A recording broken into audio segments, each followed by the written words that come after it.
whole paragraph. I think you've written the paragraph.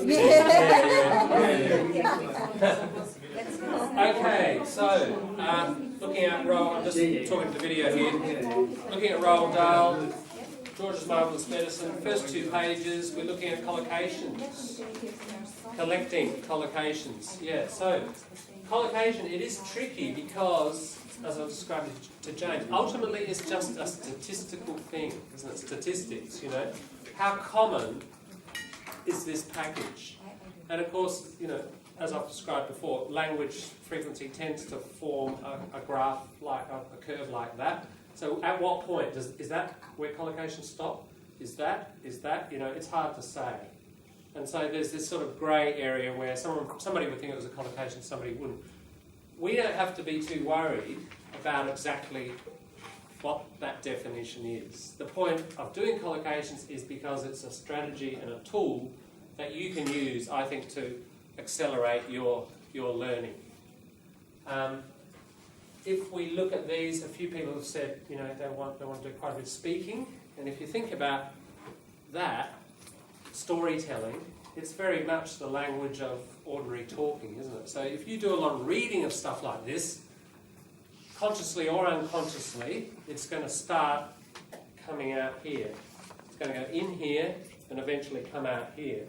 You'll be speaking these without even thinking about it. If you do think about it and are conscious, it'll accelerate the process, and that's the whole point of being here, is to make this stuff conscious and be meta-aware when we're reading, and that will speed things up. Okay? And we'll talk about how we can collect consciously these things and accelerate both speaking and writing. So, we're looking at this genre of narrative and collocations. Let's have a look. Yeah, going shopping, sure. Be a good boy. Get up to mischief. Yes, and we could even put the negative there, couldn't we? Don't get up to mischief. Now look how spoken that is, and that, and that. I mean, that's what the mother says. And often in stories, there's lots of what people say, and there are collocations in there, aren't there? So, a silly thing, yeah. Made him wonder. Yeah, you make somebody wonder. Might get up to, yeah. What now? Now you heard. What was that one? Last one. Oh yeah, now you heard what your mother said. That's an interesting one. Even now you heard what X said. I mean, yeah, you could think it was that, but I'm just going to suggest to you it's even a bigger package. Now you heard what X said. That's a structure that a person in authority uses to tell somebody, you better do that. But the native doesn't think about all that grammar, it's just a chunk, and you've got that purpose, and you just say that whole chunk. So do you see the point? A collocation is going to make you more fluent, isn't it? But of course, there are thousands and millions of them, and you know, how do you remember them all? And what I'm going to suggest to you is, and that's the purpose of doing this in this room, is when we open the cupboard, there are dozens of books in there. You've got to read, and listen until these things just, you soak yourself in them, and then they start to come out, either out your mouth or out of your pen. But you've got to soak yourself in these things, hours a day. Part of your 10,000 hours. Don't forget, behave yourself. Yeah, look, we've got 2 there. Behave yourself for once. Bored to tears, miles away. Miles away from, just around the other way, from, miles away from anywhere. Yeah, now look what we've got here. You know, collocation inside a collocation. This is quite common, and we've got it here too. Miles away. Miles away from anywhere. Now, obviously, mathematically, the smaller collocation is going to be more frequent than the larger one. So that's kind of a stronger collocation than that. We're obviously going to see this more frequently than that. But we do see both. Tired of, yeah. Now, you know, one approach to prepositions everybody has problems with, think of them as collocated. Don't learn tired and then, just tired of. Played with. Yeah, so we've got noun or adjective here, preposition, verb, preposition. Same as, yeah. Looking after, yeah. Nice capturing prepositions here. So it's one method. There are 2 or 3 main ways of dealing with the most complex thing just about, probably apart from articles in English grammar, prepositions. This is an important approach. Just treat them as collocations. Like live in. Live in, yeah, exactly. Most exciting way to spend, most exciting maybe, I don't know, that's getting towards grammar there. Exciting way. Exciting way, yeah, that would be. Yeah. Most exciting way. I'd say that is. A cup of tea, absolutely. A nice cup of, there's a collocation inside a collocation, isn't it? Cup of tea. Make me can be make. A nice cup of tea. Make me. Yeah, another one. Make me. You make a cup of tea. You don't create it. You make it. Even this one, cup of tea. Now that is such a collocation. Here's an interesting, I think, little story about this collocation. When I went up to the Pitjantjatjara lands and I was working there, at about 11 o'clock, someone says, "Gabari." So,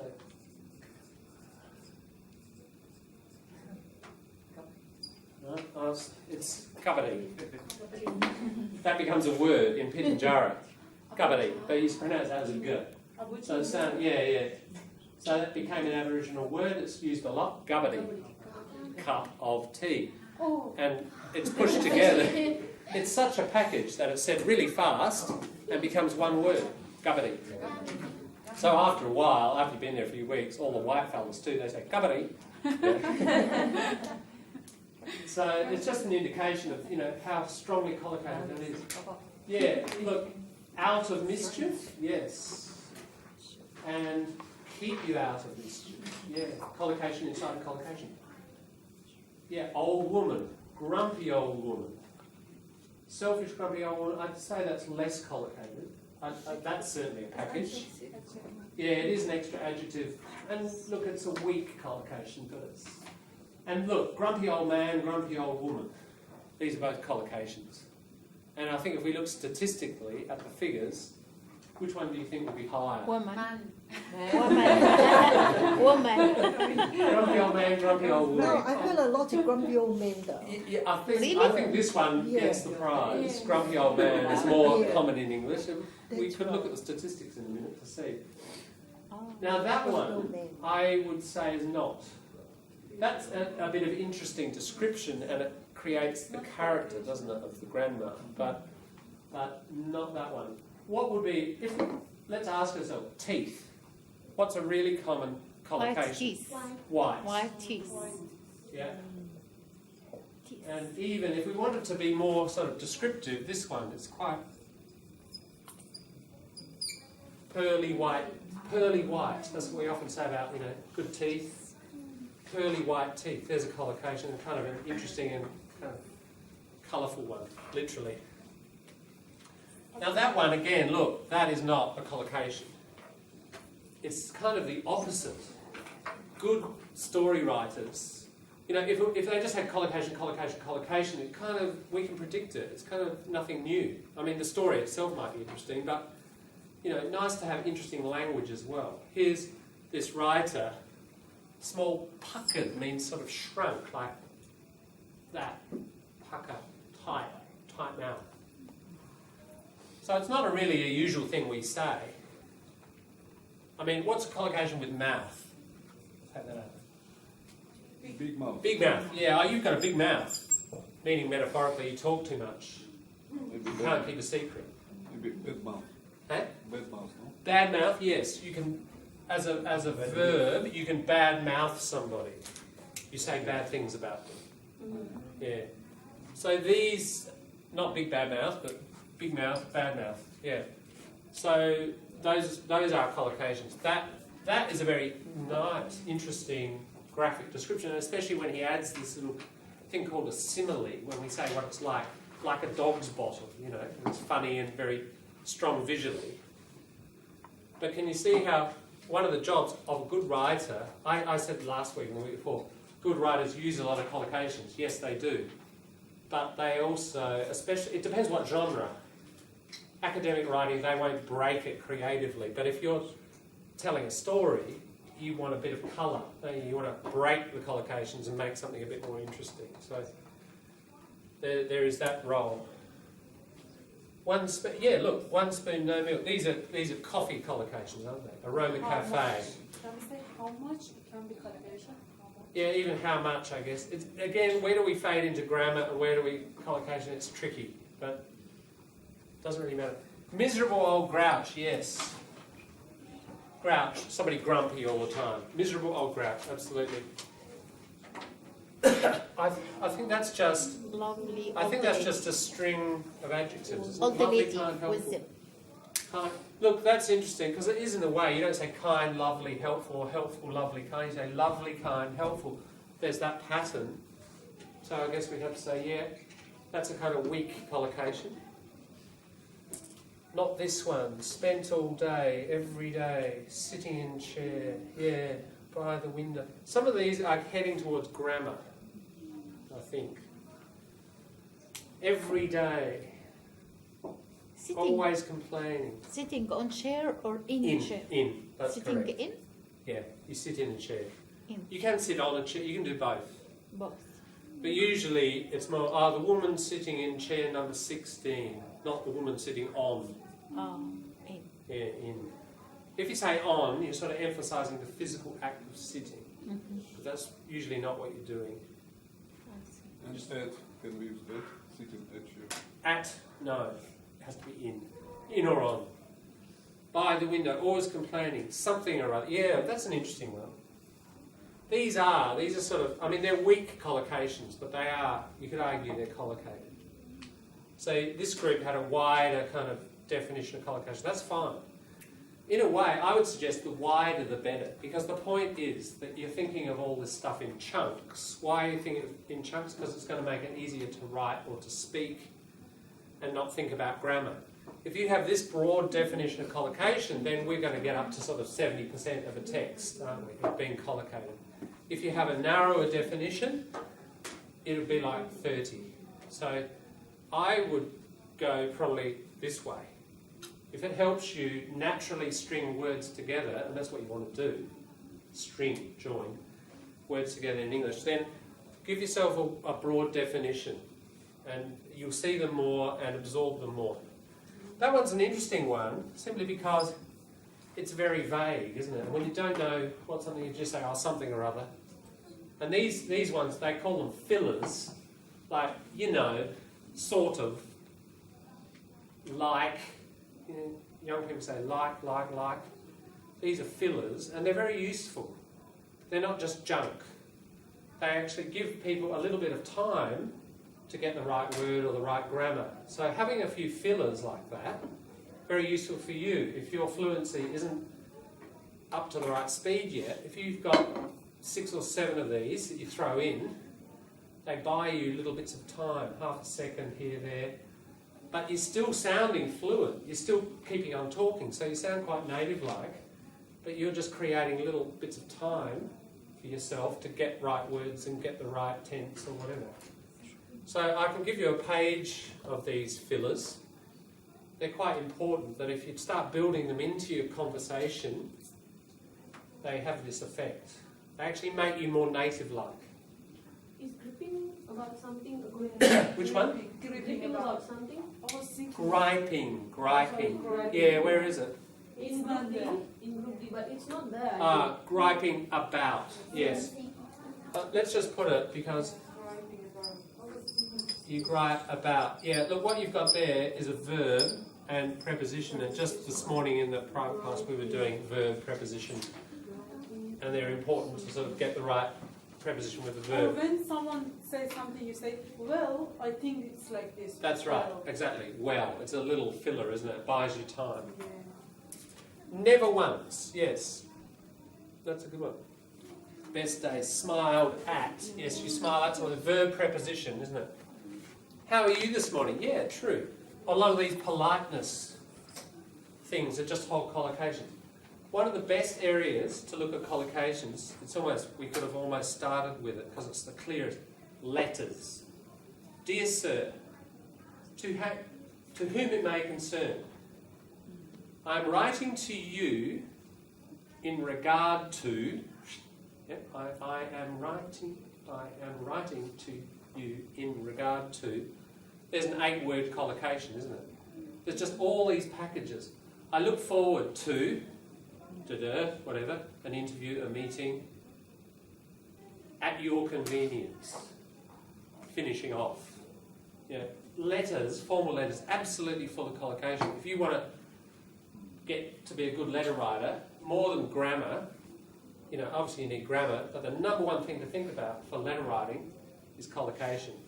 On the website, under writing, I do have a link to letters. You can get in there and you can look at employment letters, complaint letters, informal letters, all sorts. Print them off. If you've got a complaint letter to write or an employment letter, print them off. Just do what you're doing now. Underline all the collocations. Collect them all. Let them flow around your head. Then sit and write your letter. You know, with reference to these things. You'll get a really nice native sounding kind of letter. But do you see the point? If we are conscious about collocations and we collect in the particular genre that we're about to write in, do that warming up work first and preparation, you write a much more sort of polished, native-like piece. And you know, all these politeness collocations, this is spoken, but we have politeness collocations in letters and just these quite long structures. Why don't you? Yeah, now, you know, is that grammar? Is that collocation? Don't know. But my suggestion is I would go like you've done. If you think of that as a package, why don't you? And even think of pronunciation. Why don't you? Why don't you? Why don't you? It's a package, isn't it? Why don't you talk to him? Why don't you apply for the job? Why don't you leave now? You think of it as a package, it'll make you speaking faster, you'll get more natural pronunciation, all kinds of things. You stress, why don't you? Why don't you? Why don't you? You get all that stuff. I have a game, I'm not sure about that one. Game of. Game of, yeah.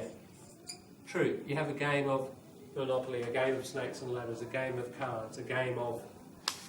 So that is a package. How was school today? Yeah. This is like this one, isn't it? Didn't seem to care, yeah. True. Let's grab the preposition, about. Not of, but about. Good. Okay, now. Next step, we've got all these collocations. So, on a receptive level, so to receive, receptive,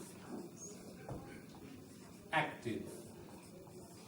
So we can think of vocabulary, as I've said before, as receptive or active. And receptive is always bigger than active, unfortunately. So we often understand and we can absorb more stuff than we can actually produce, even natives in a language. But what you're wanting to do is transfer some of these into active. So remember what we did last time. I want to do it now with this genre. I want you to look at those collocations there, and I want you to decide which ones for you are new, in an active sense. They're not new, and you've read them before probably, or heard them, all right? But which ones are in your mouth? Out of those ones there, which ones would you... Let's do the activity now, just on your page, if you can find these. Actually, no, that'll take too long. Just look at the list here. I want you to think which ones would not be in your mouth, or if you were writing a simple story about a nasty old grandma, which ones would not naturally come out of your pen. Okay, so remember that idea of the learning edge that I've talked about? There'll be some collocations here that are kind of behind you. You're travelling that way into new territory in English. Which are the collocations that are here? Beyond, you're going this way, beyond your active learning edge. So let's identify those, number one. Okay, number two, so one, new. Two, which ones are transferable? So if we're not talking about grandmas, but we're talking about, your job, or you're talking about your hopes of the future, or you're talking about what you did on the weekend.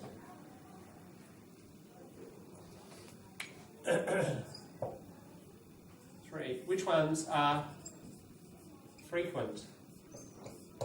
But, so first of all, this is out of all the new ones, the ones you don't use, which ones are transferable, which ones are frequent? 4. Just ones that are interesting or that you'd like. You know, you just like them. But obviously out of all the language you encounter in one day, if you're filtering it with these sorts of hats on, grammar hats, collocations hats, whatever, the sort of things we're trying to develop, ultimately at the end of the day, you've got to, or even halfway through, you've got to ask yourself, what can I collect? What can I collect out of this newspaper article? What can I collect out of this kid's book? And how can I turn it into something I can use? And if you're just doing this and doing this and doing this, this is ultimately the stuff of progress, isn't it? So we've got to refine and get this strategy into a habit. Okay, so I'll give you 3 or 4 minutes to have a think. Just look at that list. Which ones would you already say or write? And out of the ones that you wouldn't say or write, which ones would be useful, frequent, transferable, or interesting? The answer will be different for every person here. Alright, let's just find 3. Right. No, not from each. From the whole 2 pages, I want you to find 3. Keep you out of mistake, keep you out of, can we say? No, that's an interesting point. You can't say keep you out of mistake. We have to say keep you out of mischief. Always we say keep you out of mistake. Yeah. You mean whenever you want to use keep you out of, you have to bring mischief. No, keep you out of trouble, keep you out of mischief. You can't say keep you out of problems, that doesn't really work. Keep you out of trouble, keep you out of mischief. Those are the collocations. Yeah. So out of those, just write them down somewhere on a bit of paper, the 3 that you'd like to work with.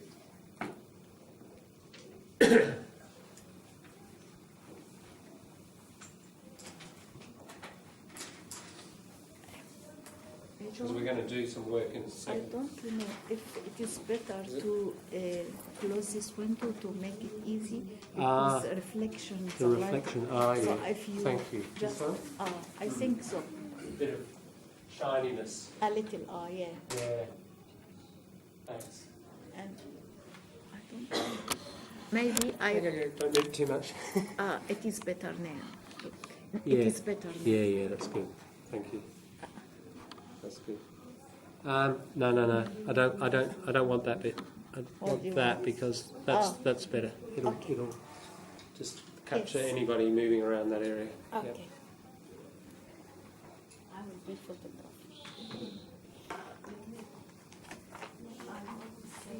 I'm going to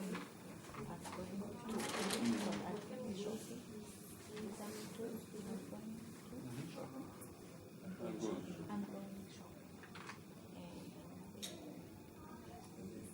We are good boys.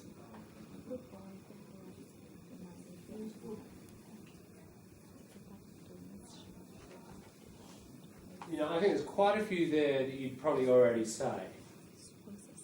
Because it's a simple kids' book, there's quite a lot. You know, if we had an academic text, there'd be less, wouldn't there? But even on a couple of pages, there are probably some that are still beyond the learning edge.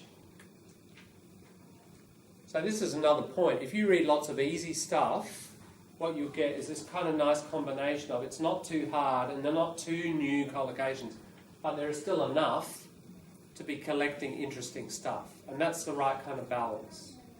And that's why the cupboard there is full of kids and teenage literature, because if you read lots of that stuff, that's about the right kind of balance to be doing this as best as possible.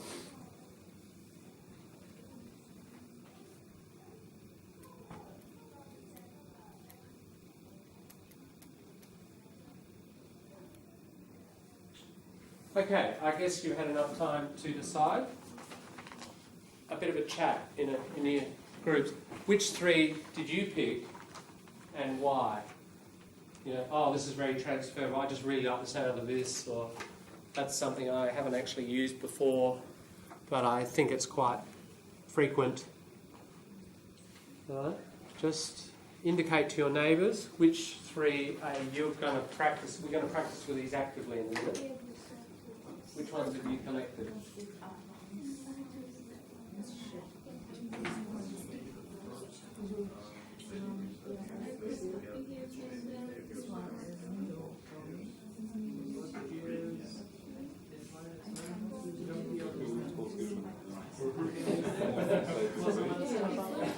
Yeah.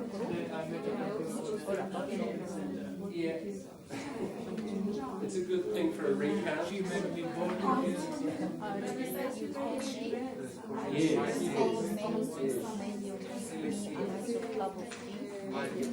Instead of she went out, it's an interesting what we call inversion, isn't it? It is. Out she went. She went out and out she went. Now there's a difference. And out she went I would read in a story. But if I were just telling a story, if I was speaking, I'd say she went out. So really this is a bit of, this is something you see in story writing. And out she went. Yeah.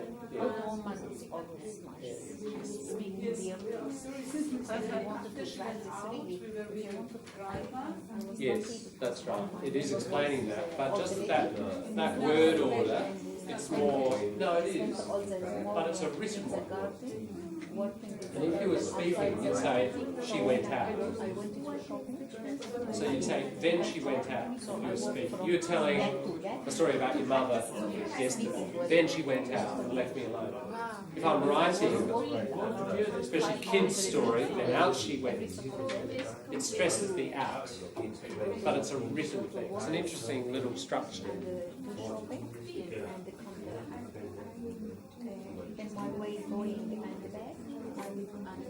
That's true. For a start, that is. Yes, that's a nice one. Actually, for a start's a really good one. Which one is that? Is that group C? Yeah, I think that's a nice one. I'm going to put that.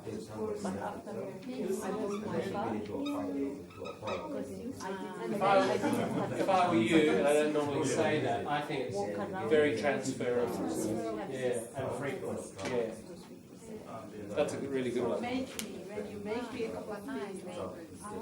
Yeah, make me a pancake, make me a cup of tea, make me a hot dog, make me a sandwich. Sure.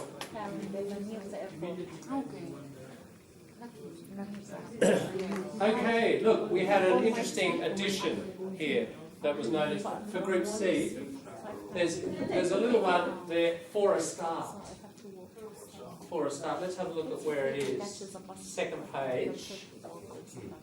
That's about the cup of tea, isn't it? Fourth line. Oh yeah, so what can I do for you, Grandma? You can make me a nice cup of tea for a start. So it's a little structure that we often use in commands or when we want somebody to do something. You know, oh, I'm sorry I failed you, darling. What can I do? Well, for a start, you can be, you know, more helpful around the house. For a start. So it's usually when somebody's a bit angry or a bit grumpy about somebody else. You know, it's a fairly aggressive phrase. You know, please, boss, don't sack me. I'll do anything. Right, boss says, right, for a start, come on time every day. You know, it's a negative. It's got negative emotion behind it, doesn't it? So it's like number one, most important thing right now. This is what you do. So it's used for commands and so on. So that's quite transferable. Depends on personality, doesn't it? Do you want this? Do you want to say that sort of thing to people? If so, you'll need it. But yeah, that's one that is pretty common. You can use it in all sorts of situations. It's probably new. Has anyone used, or would you be capable grammatically of saying this to someone? Let's start with. Right. Yeah, that's probably more common, isn't it? What about that? That's got a different feel. Let's start with much more cooperative feel, isn't it? Can you see the flavour? Suddenly we've just that little bit of difference. For a start, Presentation. not- Okay. not happy. The person's not happy. I think when he says let it start with, that means it is somehow inclusive. Exactly, that's a really good word. Inclusive. He said, for a start, Yeah. then I think we're talking about one person that you Divides, doesn't it? Divisive, and the other is inclusive, exactly. Yeah. So these little differences, you obviously want to be able to control these emotional differences, don't you? Pretty important. If you say that compared to let's start with, somebody could really